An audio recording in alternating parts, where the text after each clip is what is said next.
নমস্কাৰ মৰমৰ ছাত্ৰ ছাত্ৰীসকল, তোমালোকক পুনৰ এক ভিডিঅ'লৈ স্বাগতম জনাইছোঁ। ছাত্ৰ ছাত্ৰীসকল, যোৱা কেইমাহ ধৰি ভাৰতবৰ্ষত লকডাউন চলি থকাৰ ফলত তোমালোকৰ পঢ়া শুনাত বাৰুকৈয়ে প্ৰভাৱ পৰিছে আৰু তোমালোকৰ সেই সমস্যাৰ প্ৰতি লক্ষ্য ৰাখি আমাৰ এইটো চেনেলত প্ৰত্যেক দিনাই HSLC অৰ্থাৎ 2021 বৰ্ষৰ ছাত্ৰ ছাত্ৰীসকলৰ কাৰণে প্ৰত্যেক দিনাই এটাকৈ ভিডিঅ' আপলোড দিয়া হয় আৰু সেইটো সম্পূৰ্ণ HSLC ছাত্ৰ ছাত্ৰীসকলৰ কাৰণে অৰ্থাৎ তোমালোকৰ কাৰণে। গতিকে তোমালোকে যদি চেনেলটো নতুনকৈ আহিছা তেনেহ'লে চেনেলটো নিশ্চয় ছাবস্ক্ৰাইব কৰি ৰাখা আৰু নটিফিকেশ্যন বেলটো অন কৰি ৰাখা যাতে এইটো চেনেলত আপলোড কৰা প্ৰত্যেকটো ভিডিঅ' নটিফিকেশ্যন তোমালোকৰ মোবাইলত অতি সোনকালে গৈ পায়। তো ছাত্ৰ ছাত্ৰীসকল, আমি আজি এই ভিডিঅ'টোত আলোচনা কৰিম 2017 চনৰ HSLC পৰীক্ষাৰ কুৱেশ্যন পেপাৰৰ বিষয়ে। হয়, 2017 চনত অহা যিটো কুৱেশ্যন পেপাৰ আছিলে সেই কুৱেশ্যন পেপাৰটো আমি গ্ৰামাৰ ছেকশ্যনটো আমি সলভ কৰিম এইটো ভিডিঅ'ত। গতিকে তোমালোকে ভিডিঅ'টো সম্পূৰ্ণ চোৱা আৰু ব্যৱহাৰখিনি তোমালোকে চাই লোৱা আৰু 17টো বহুতকেইটা বস্তু কমন হিচাপত আহিব পাৰে। গতিকে এইটো তোমালোকৰ কাৰণে বহুত ইম্পৰ্টেণ্ট হয় ভিডিঅ'টো। গতিকে আৰম্ভণিৰ পৰা সম্পূৰ্ণকৈ চোৱা আৰু পাৰিলে ভিডিঅ'টোত এটা লাইক দি দিয়া। তো ব'লা আমি আৰম্ভ কৰোঁ। ছাত্ৰ ছাত্ৰীসকল, তোমালোকে দেখা পাইছা প্ৰথমতে আমি 7 নম্বৰটো ওলাই লৈছোঁ যিটো হ'ল ডিটাৰমিনাৰ। আমাৰ ডিটাৰমিনাৰটোৱে ফাৰ্ষ্ট হয়। তোমালোকে এটা কথা ভালকৈ মনত ৰাখিবা যে গ্ৰামাৰৰ ছেকশ্যনৰ প্ৰত্যেকটো টপিকছতে প্ৰত্যেকটো কি হেৰিতেই তোমালোকৰ 2 নম্বৰকৈ থাকে। গতিকে কোনো এটা বস্তু তোমালোকৰ কাৰণে ইজি নহয়। তো তেনেহ'লে চাই লোৱা কেনেকৈ আমি কৰোঁ। তো আমি প্ৰথমতে আমি চাব পাৰিছোঁ যে এ নম্বৰটোত কি আছে, যে এ নম্বৰটোত আছে my brother is this NCC cadet. এটা কথা মনত ৰাখিবা, কোনো বাক্যত যদি NCC, MA ইত্যাদি শব্দবিলাক সংক্ষিপ্তত থাকে তেনেহ'লে সেই বাক্যটোত সদায় এন আৰ্টিকল ব্যৱহাৰ হ'ব। মনত ৰাখিবা যে কোনো বাক্যত যদি NCC, MA এনেকুৱা ধৰণৰ কোনো ধৰণৰ শ্বৰ্টকাট যদি কোনো ধৰণৰ ৱাৰ্ড থাকে তেনেহ'লে সেই বাক্যবিলাকৰ ক্ষেত্ৰত সদায় এন আৰ্টিকল ব্যৱহাৰ কৰিব লাগে। তেনেহ'লে আমি যোৱা বি নম্বৰটোত যাম। বি নম্বৰত আছে কি, we found the house without difficulty. আমি দেখা পাইছোঁ we found the house without difficulty. এই বাক্যটোৰ ক্ষেত্ৰত দুই ধৰণে আমি কৰিব পাৰোঁ। এটা হ'ল এই বাক্যটোৰ ক্ষেত্ৰত আমি কি বহিব, আচলতে আমি কেনেকৈ গম পাম যে বাক্যটোৰ ভিতৰত দুটা শব্দ আছে, এটা হ'ল উইদাউট আৰু এটা হ'ল ডিফিকাল্টি। এটা কথা মনত ৰাখিবা, ডিটাৰমিনাৰবিলাকৰ ক্ষেত্ৰত নেগেটিভ বাক্যৰ ক্ষেত্ৰত সদায় এনেই ব্যৱহাৰ কৰিব লাগে আৰু আনকাউণ্টেবল বাক্যৰ ক্ষেত্ৰত সদায় মাছ ব্যৱহাৰ কৰিব লাগে। এইটোত আমাৰ দুটা নিয়ম আছে, এটা হ'ল ছেমি নেগেটিভ, উইদাউটটো এটা ছেমি নেগেটিভ ৱাৰ্ড আৰু ডিফিকাল্টটো এটা হ'ল আনকাউণ্টেবল ৱাৰ্ড। এতিয়া আমি কোনটো ব্যৱহাৰ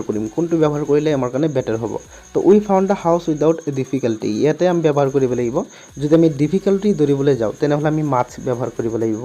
কাৰণ ডিফিকাল্টি হ'ল আমাৰ এটা আনকাউণ্টেবল নাউন। ঠিক আছে, তাৰপিছত আমি যাম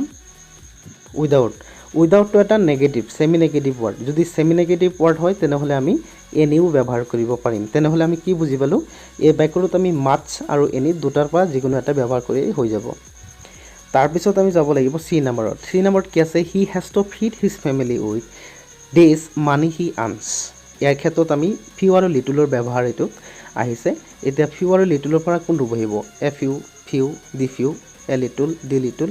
লিটুল। ইয়াৰ 6টাৰ পৰা কোনটো আমি ইয়াতে ব্যৱহাৰ কৰিব লাগিব। এটা কথা ভালকৈ মনত ৰাখিবা, কোনো বাক্যত যদি এটাতকৈ অধিক ছাবজেক্ট আৰু ভাৰ্ব থাকে, সেই বাক্যটোত থকা নাউনটো যদি কাউণ্টেবল নাউন হয় তেনেহ'লে বহিব দ্য ফিউ, আৰু যদি আনকাউণ্টেবল নাউন হয় তেনেহ'লে বহিব দ্য লিটুল। তেনেহ'লে আমি ইয়াতে দেখা পাইছোঁ দুটা ছাবজেক্টো আছে আৰু দুটা ভাৰ্বো আছে। বাক্যটোত দুটা ছাবজেক্ট, এটা হ'ল হি আৰু ইয়াতো আছে আমি পাইছোঁ এটা হি, হয়নে? তাৰপিছত ভাৰ্বো পাইছোঁ দুটা, যেনিবা হেজ, ইয়াতে পাইছোঁ আৰ্নছ। তো দুটাকে ভাৰ্ব আছে আৰু দুটা কি আছে,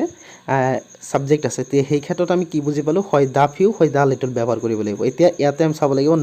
নাউনটো কি আছে, মানিটো হ'ল এটা আনকাউণ্টেবল নাউন আৰু আনকাউণ্টেবল নাউনৰ ক্ষেত্ৰত সদায় দ্য লিটল ব্যৱহাৰ কৰিব লাগে। এটা কথা মনত ৰাখিবা যে কোনো বাক্যত যদি দুটা ছাবজেক্ট আৰু দুটা যদি ভাৰ্ব থাকে তেনেহ'লে সেই বাক্যটোৰ ক্ষেত্ৰত আমি সদায় দ্য ফিউ বা দ্য লিটল ব্যৱহাৰ কৰিম। নহ'লে অন্য এটা নিয়মত কোনো বাক্যত যদি বাক্যৰ শেষত হেভ, হেজ, হেড তাৰপিছত হি সি এইবিলাক যদি থাকে তেনেহ'লে এই বাক্যত লিটল বা দ্য ফিউ ব্যৱহাৰ কৰা হয় সেই বাক্যটোত থকা নাউনটোৰ কাউণ্টেবল নে আনকাউণ্টেবল সেইটো চাই তো এই বাক্যটোত বহিব কি ব্যৱহাৰ কৰিব লাগিব আমাৰ দ্য লিটল ব্যৱহাৰ কৰিব লাগিব তো বুজি পালোঁ তেনেহ'লে আমি নেক্সট যাম নেক্সট আছে হ'ল our principal is a man of words our principal is a man of words ইয়াতে কি আছে ইয়াতে আমি ব্যৱহাৰ কৰিব লাগিব এই বাক্যটোত আমাৰ ফিউৰ ব্যৱহাৰ আহিছে বাক্যটোত ৱৰ্ডটো হ'ল আমাৰ কাউণ্টেবল নাউন ঠিক আছে আৰু বাক্যত যদি মেন অফ পাইছা তেনেহ'লে এটা কথা মনত ৰাখিবা কোনো বাক্যত যদি মেন অফ থাকে মেন অফ তেনেহ'লে সেই বাক্যটোত হয় লিটল হ'ব নতুবা ফিউ হ'ব ইয়াতে আমি কি ব্যৱহাৰ কৰিম লিটল ব্যৱহাৰ কৰিম নে ফিউ ব্যৱহাৰ কৰিম ফিউ হ'ব যদি এই ৱৰ্ডটো যদি কাউণ্টেবল হয় তেনেহ'লে আমি ফিউ ব্যৱহাৰ কৰিম আৰু যদি আনকাউণ্টেবল হয় তেনেহ'লে লিটল ৱৰ্ডটো সদায়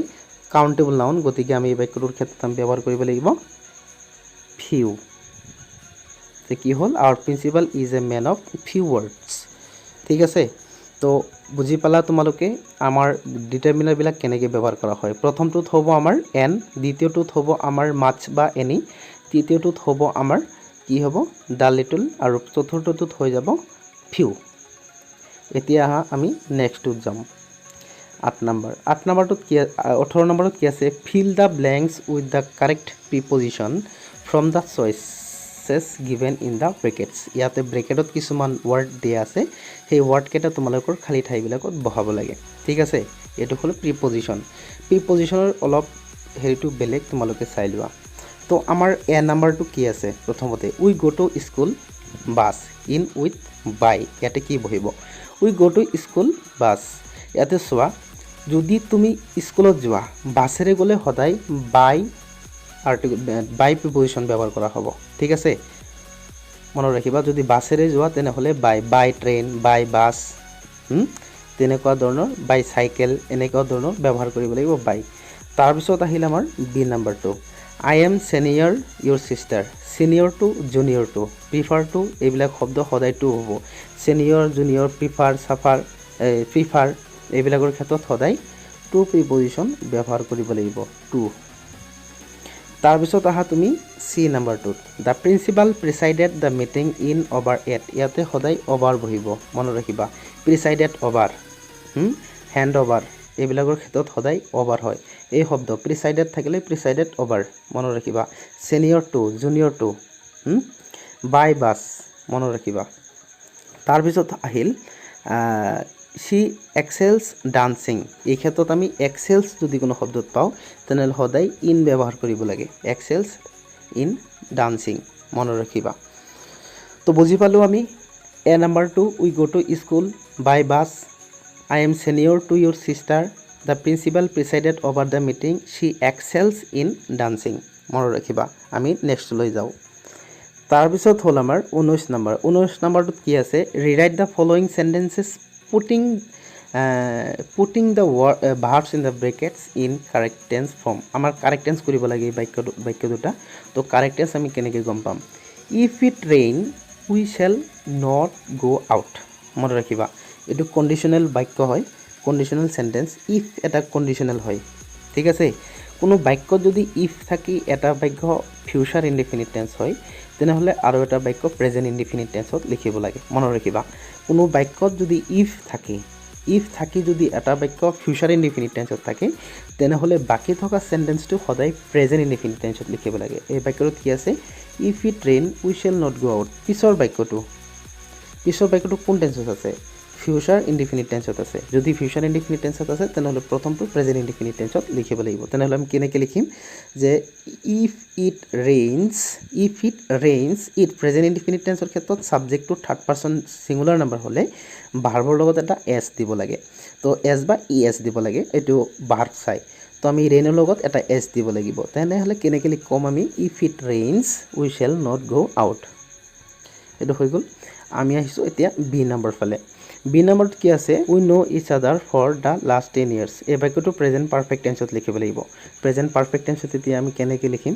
যে এই বাক্যটোত কি আছে কেনেকৈ গম পাম যে এইটো পাষ্ট প্ৰেজেণ্ট পাৰফেক্ট টেন্সত হ'ব ফৰ থকাৰ কাৰণে কোনো বাক্যত যদি চেঞ্জ আৰু ফৰ থাকে সেই বাক্যটোত ভাৰ্ব হিচাপে নো থাকে মনত ৰাখিবা নোটো এটা নন কনক্লুজিভ ভাৰ্ব হয় আৰু নন কনক্লুজিভ ভাৰ্বৰ ক্ষেত্ৰত সদায় কি হ'ব প্ৰেজেণ্ট পাৰফেক্ট টেন্স হ'ব কিনহলে আমি বাক্যটো লিখিম উই হ্যাভ নোন ইচ আদাৰ ফৰ 10 years প্ৰথমটো বাক্য if it rains we shall not go out দ্বিতীয়টো বাক্য উই হ্যাভ নোন ইচ আদাৰ ফৰ দ্য লাষ্ট 10 years মনত ৰাখিবা এনেহলে আমি 20 যাম জানিম 20 নম্বৰটো হ'ল change the form of narration of following অৰ্থাৎ নেৰেশ্যন চেঞ্জ কৰিব দিছে আমাক নেৰেশ্যন জানিব হলে মেইনলি আমাৰ জানিব লাগিব প্ৰথমতে বাক্যটোত থকা ৰিপৰ্টেড স্পিচৰ সেন্টেন্স ৰিপৰ্টেড স্পিচ কোনটো কোৱা হয় যে ইনভাৰ্টেড কমাৰ ভিতৰত যে বাক্যটো থাকে সেই বাক্যটো কোৱা হয় ৰিপৰ্টেড স্পিচৰ সেন্টেন্সটো চাইহে তোমালোকে বাক্যটো নেৰেশ্যনটো চেঞ্জ কৰিব লাগিব তো আমি জানিব লাগিব ৰিপৰ্টেড স্পিচটো কোন সেন্টেন্সত আছে আৰু টেন্সটো জানিব লাগিব সেন্টেন্সটো আছে যে এসাৰ্টিভ সেন্টেন্সৰ বাক্য সিম্পল ডো নট অৰ্থাৎ এসাৰ্টিভ সেন্টেন্সৰ বাক্য আমি নেগেটিভ কৰিছো যে আই ডো নট নো দা বয় আৰু বাক্যটো প্ৰেজেন্ট ইনডেফিনিট টেন্সত আছে এটা কথা মনত ৰাখিবা ইনভাৰ্টেড কমাৰ ভিতৰৰ বাক্যটো প্ৰেজেন্ট টেন্সত থাকিলে লগতে যদি এসাৰ্টিভ সেন্টেন্সৰ হয় তেনে ৰিপৰ্টিং ভাৰ্বৰ অলপ পৰিৱৰ্তন হয় যদি ৰিপৰ্টিং ভাৰ্বত যদি অবজেক্ট থাকে যেনিবা I said to him I said to Rita Sita এনেকুৱা যদি বাক্যটোত অবজেক্ট থাকে তেনেহলে সেডটো পৰিৱৰ্তে told হয় কিন্তু যদি অবজেক্ট না থাকে তেনেহলে তাৰ কোনো পৰিৱৰ্তন নহয় তেনেহলে আমি ইয়াতে এসাৰ্টিভ সেন্টেন্স ক্ষেত্ৰত আৰু এটা পৰিৱৰ্তন যে আমাৰ দুটা বাক্য একলগ কৰিবলৈ হলে কম্বাইন কৰিব হলে তাতে এটা কনজাংশন ব্যৱহাৰ কৰিব লাগে সেই কনজাংশন হ'ল that এসাৰ্টিভ সেন্টেন্সৰ ক্ষেত্ৰত তেনেহলে আমি বাক্যটো কেনেকৈ কৰিম অনিতা said that এই আইটো কোন আইটো হ'ল অনিতা মনত ৰাখিবা এই আইটো হ'ল অনিতা তেনেহলে অনিতা এজনী ছোৱালী সনিতা আইটো কি হৈ যাব she তেনেহলে Anita said that she do not যদি থাকে তেনেহলে did not she did not know the boy she did not know the boy মনত ৰাখিবা তাৰ পিছত আহিলে আমাৰ বি নম্বৰটো হ'ল ৰহিম said that ৰহিমে কৈছিল যে his mother had been suffering from fever যে তাইৰ মাকে বেমাৰত ভুগি আছিল বাক্যটো এসাৰ্টিভ সেন্টেন্সৰ বাক্য আৰু বাক্যটো ইনডাইৰেক্ট নেৰেশ্যনত আছে এই বাক্যটো আমি কেনেকৈ কৰিম মানে কেনেকৈ জানিম যে এটো কোন সেন্টেন্সত আছে আমি জানিম আগতে ডেট কনজাংশনটো চাম ডেটৰ পিছত his mother